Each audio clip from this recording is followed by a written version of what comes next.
नमस्कार दोस्तों, मैं दिव्येंदु मंडल मेरा YouTube channel safe stock trading and investment में आप सभी लोगों का स्वागत करता हूं।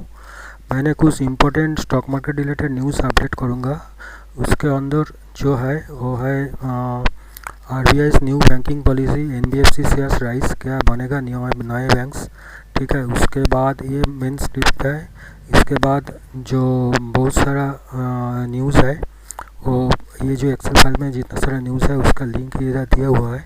वो मैंने आप लोग को इधर से कुछ खोल के दिखाऊंगा और मेरा यूट्यूब वीडियो का डिस्क्रिप्शन में भी दे दूंगा, तो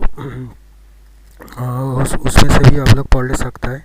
तो वीडियो आप लोग अंत तक जरूर देखिए और इसको सब्सक्राइब जरूर कीजिए ताकि इस सब का नोटिफिकेशन आप लोग को रेगुलर बेसिस पे मिल जाएगा। उसके बाद उसके अलावा मैंने market analysis, Nifty bank Nifty analysis और market analysis, Nifty bank Nifty analysis, stock analysis और buying selling levels of Nifty bank Nifty और स्टॉक्स का buying selling levels excel sheet से देता हूँ। वो वीडियो भी आप लोग को देखने के लिए मिल जाएगा। इसके अलावा मैंने ट्रेडिंग स्ट्रेटेजी लाइव मार्केट में दिखाता हूँ, वो भी आप लोग को देखने के लिए मिल जाएगा। इसके अलावा मेरे यूट्यूब चैनल पे बहुत सारा चार्ट का स्ट्रैटेजीज है, सेटअप्स है, जो आप लोग को बहुत ही हेल्पफुल रहेगा। और इसके अलावा जो यूट्यूब वीडियो का डिस्क्रिप्शन में नहीं है वो आप लोग कोई भी बहुत सारे टॉपिक्स के ऊपर जो मेरा वीडियोस बना हुआ है वो आप लोग जो ढूंढ रहा है वो आप लोग चैनल पेज पे आके सर्च कर सकता है, वो आप लोग को मिल जा सकता है। और मेरा यूट्यूब वीडियो का डिस्क्रिप्शन में मेरा ट्रेनिंग मॉड्यूल दिया हुआ है, उसमें आप लोग को बहुत ही कम कॉस्ट में बहुत सारा चीज़ सिखाया जाएगा, जो आप लोग को 10 गुना 20 गुना 30 गुना ज़्यादा खर्चा करके भी कहीं नहीं मिलेगा। और 10 गुना 20 गुना ज़्यादा खर्चा करके भी कहीं नहीं मिलेगा। और एंजल बुकिंग, आस्था ट्रेड, एलिजिबल आप स्टॉक्स में ज्वाइन होने का लिंक दिया हुआ है। ये सब ब्रोकर में स्टॉक मार्केट में काम करने के लिए जो सबसे ज़्यादा फैसिलिटीज़ मिलता है, ब्रोकरेज भी कम होता है, तो वो सब आप लोग को में ट्रेड डीमैट अकाउंट में तो उसी का ब्रोकर में ट्रेड करना चाहिए। तो ये सब आप लोग को इस ब्रोकर्स में बहुत सारा फैसिलिटीज़ दिया जाएगा। और मेरा दिया हुआ लिंक से आप लोग ज्वाइन होंगे तो मेरी तरफ से भी आप लोग को बेनिफिट दिया जाएगा। आप लोग अकाउंट हैंडलिंग, कॉल सर्विस या ट्रेनिंग लेंगे तो देखिए, मैंने इसका क्या है इसका पढ़ के सुनाता हूँ। RBI new banking policy, NBFC shares rise, क्या बनेगा नए बैंक्स, मतलब नया बैंक्स कुछ फॉर्म होगा क्या, आरबीआई का न्यू बैंकिंग पॉलिसी क्या है ये जान लेता है। दोस्तों, आपने वो कहावत तो सुनी होगी, कोई बच्चे को उसको दोस्तों ने क्रिकेट में बैटिंग नहीं दिया तो वो पापा को बोल रहा है अपना बैट बॉल विकेट खुद ले आए, खुद ही टीम बनाए और पूरे दिन बैटिंग किया। क्या इंडियन बैंकिंग सेक्टर में कुछ ऐसा हो रहा है? आरबीआई ने रिसेंटली नए बैंक्स ओपन करने के गाइडलाइंस का अनाउंस किया है। इसे एनबीएफसी स्पेशली आईडीएफसी बैंक का शेयर्स 10% ऊपर गया है। इस न्यूज़ का बहुत बड़ा इम्पैक्ट पीएसबी यानी पब्लिक सर्विस बैंक्स पर हो सकता है। अगर आप इन्वेस्टर्स हैं तो अच्छे से पूरा वीडियो एंड तक देखिए और समझने की कोशिश कीजिए कि आपका पैसा कहाँ सेव होंगे और कहाँ इन्वेस्ट करने से पैसा आने वाले दिनों में प्रॉफिट कमा सकता है। चैनल को सब्सक्राइब कीजिए और वीडियो को लाइक शेयर सब्सक्राइब कीजिए। एंजल बुकिंग में देखिए, आप लोग इधर वीडियो पॉज करके भी पढ़ ले सकता है, बहुत सारा फैसिलिटीज़ रहता है और मेरा दिया हुआ लिंक से आप लोग ज्वाइन हो सकता है।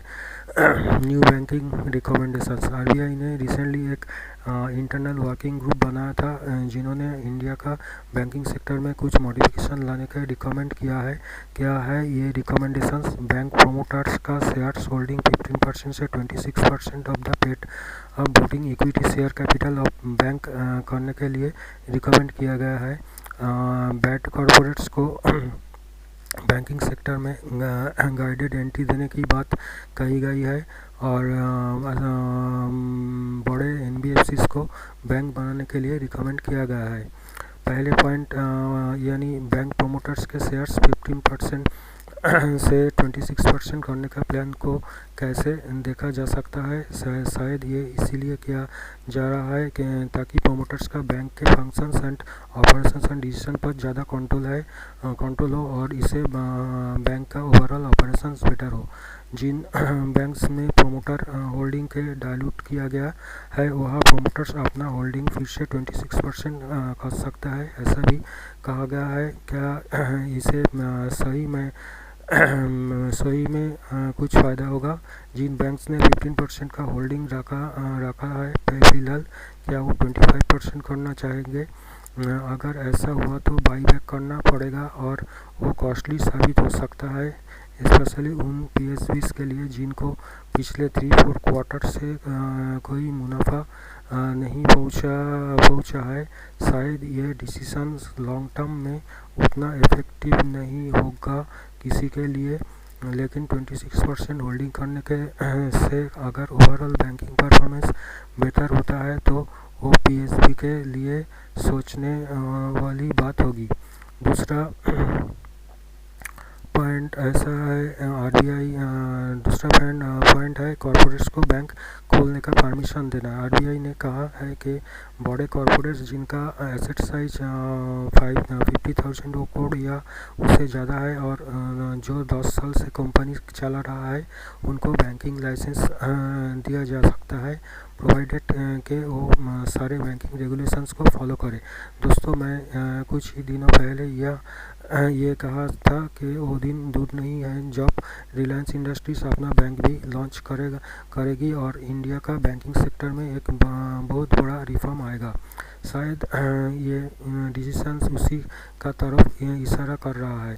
इंडिया का टॉप 10 कंपनीज में Reliance industries, Tata consultancy, HDFC bank, Hindustan Lever, HDFC, ICICI bank, Kotak Mahindra bank, HCL technologies, Bharti Airtel. अब इसमें से 4 बैंक्स ही है, बाकी 6 में यूनिलीवर एक ग्लोबल कंपनी है जिसका इंडियन ब्रांच बैंकिंग में कितना इंटरेस्टेड होगा ये देखने लायक होगा। एयरटेल एक ऐसी कंपनी है जो already digital payment and digital wallet business में घुस चुका है। अगर गवर्नमेंट रेगुलेशन से इनको बैंक बनाने के मौका मिलता है तो मुझे लगता है कि वो इस डिसीजन को पॉजिटिव लेंगे। रही बात रिलायंस की, रिलायंस ऑलरेडी व्हाट्सएप यानी फेसबुक के साथ कोलैबोरेशन कर चुका है और व्हाट्सएप ने अपना पेमेंट सिस्टम भी चालू किया है। रिलायंस भी retail segment and technology sector में घुसने की कोशिश कर रहा है। शायद बैंकिंग सेक्टर रिलायंस के लिए ऑटोमेटिक चॉइस होगा क्योंकि वो उसके बाकी बिजनेस को स्ट्रीमलाइन कर सकता है और रिलायंस के पास सोचिए अगर रिलायंस जियो के 400 मिलियन कस्टमर को अगले जियो के रिचार्ज में एक रिलायंस बैंक अकाउंट भी मिलने लगे कुछ भी बिना किए तो फिर एक महीना अंदर जियो का पास 400 मिलियन कस्टमर होंगे अपने बैंक्स के लिए और फिर वो लोग रिलायंस रिटेल और रिलायंस डिजिटल में सारे शॉपिंग में स्पेशल डील पा सकते हैं जो किसी और वेंडर यानी अमेजन या फ्लिपकार्ट नहीं मिलेगा। मुझे लग रही है कि ये एक ऑटोमेटिक चॉइस होगा रिलायंस के लिए और इसी को बाकी रिटेल प्लेयर्स यानी अमेजन को पीछे छोड़ सकता है और इंडियन बिजनेस इंडस्ट्री का एक बादशाह बन सकता है। क्या ऐसा होगा? आप लोगों को क्या लगता है? कमेंट जरूर कीजिए इस पर। तीसरा पॉइंट है दोस्तों, स्मॉल फाइनेंस बैंक को बैंक में ट्रांसफॉर्म करना। एग्जिस्टिंग स्मॉल फाइनेंस बैंक्स को अगर बैंकिंग लाइसेंस के लिए अप्लाई करना है तो फिर 2 पॉइंट्स ध्यान में रखना होगा। उनका टोटल ऑपरेशन 10 ईयर्स के लिए या उससे ज़्यादा होना चाहिए। टोटल ऑपरेशन ईयर्स 3 साल या ज़्यादा और market cap universal banking licence के लिए ज़रूरी यानी 1000 होना चाहिए।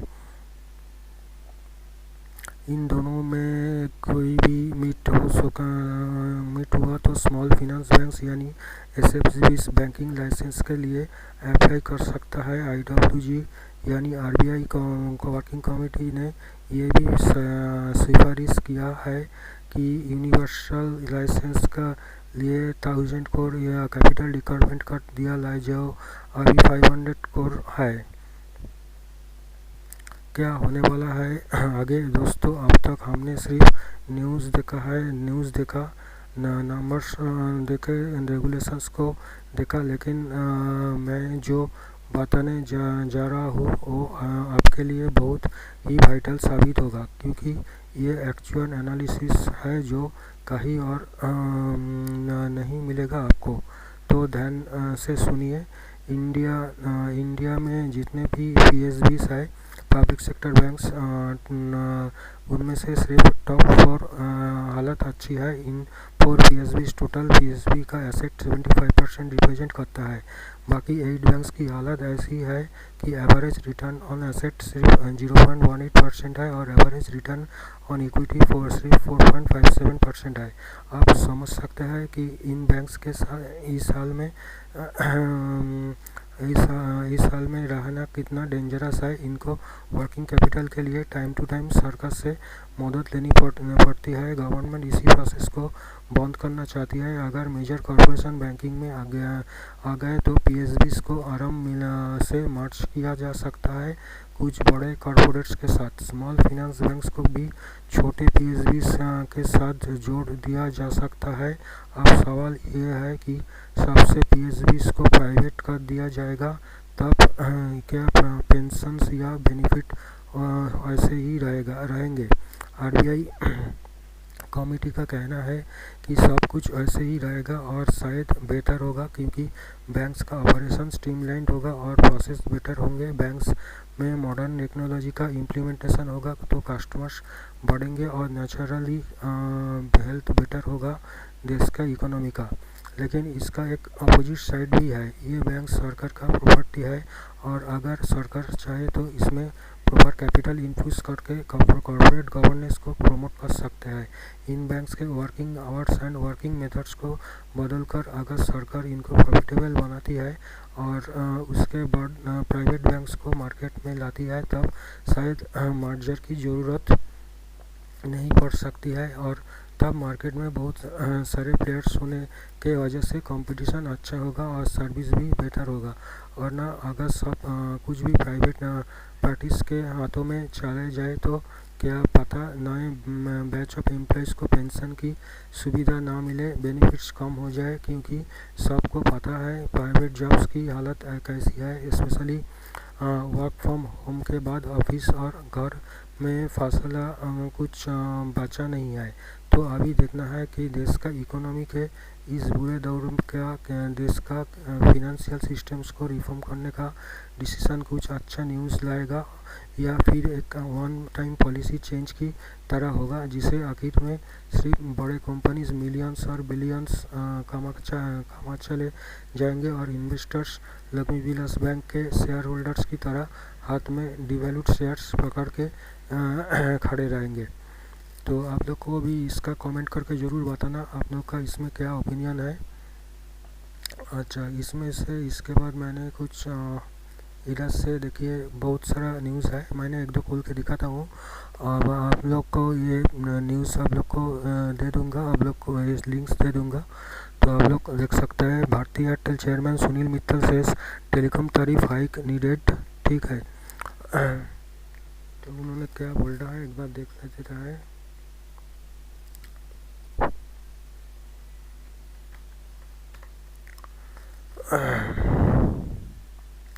Bharti Airtel chairman Sunil Mittal says telecom tariff hike needed as pricing is unsustainable। ठीक है, ये न्यूज़ भी आप लोग देखिए, मैंने इधर से पढ़ नहीं सकता क्योंकि टाइम बहुत जाएगा, तो आप लोग इधर से वीडियो पॉज करके भी पढ़ ले सकता है, वीडियो पॉज करके भी पढ़ ले सकता है, नहीं तो दिया हुआ लिंक से भी पढ़ ले सकता है। और नेक्स्ट इसका जो है Beijing likely to raise $200 million at $1 billion valuation। ठीक है, $12 वैल्यूएशन। इसका देखते हैं।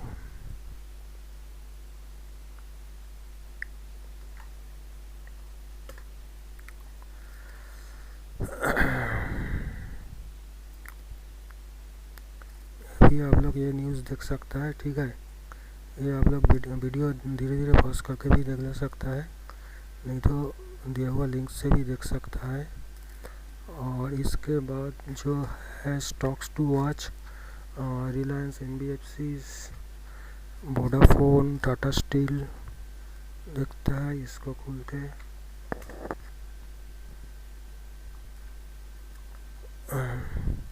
अभी न्यूज़ आप लोग इधर से देख ले सकते हैं, ठीक है। इसके बाद देखते हैं, Hinduja group favours 26% promoter stake in private banks. ये क्या बोल रहा है, एक बार देखते हैं।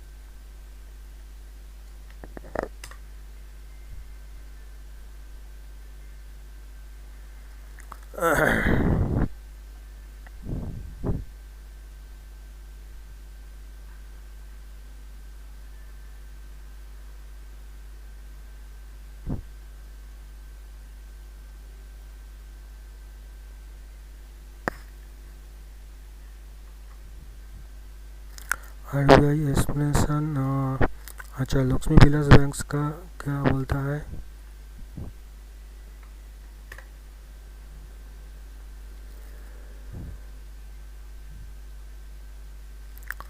इधर से ये भी आप लोग देख सकते हैं ये न्यूज़, ठीक है।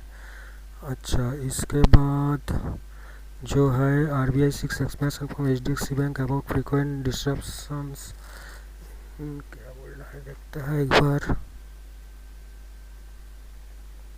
सब न्यूज़ आप लोग को एक साथ एक जाएगा, मिल जाएगा। उसके ऊपर इम्पोर्टेंट न्यूज़ जो न्यूज़ है उसके ऊपर हाईलाइट किया जाएगा डिटेल्स में। तो आप लोग सब्सक्राइब जरूर करके रखिए, तो आप लोग को सुविधा होगा। अच्छा इसके बाद RBI new banking proposals who stands to benefit, किसका फ़ायदा होगा देखते हैं।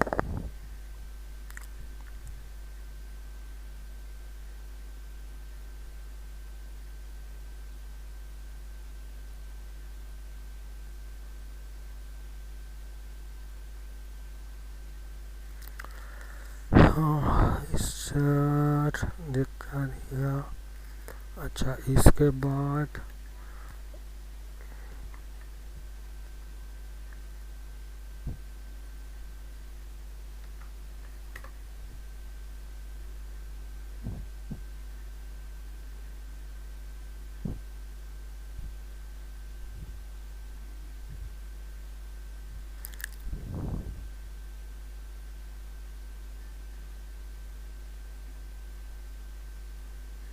ये भी आप लोग देख सकता है।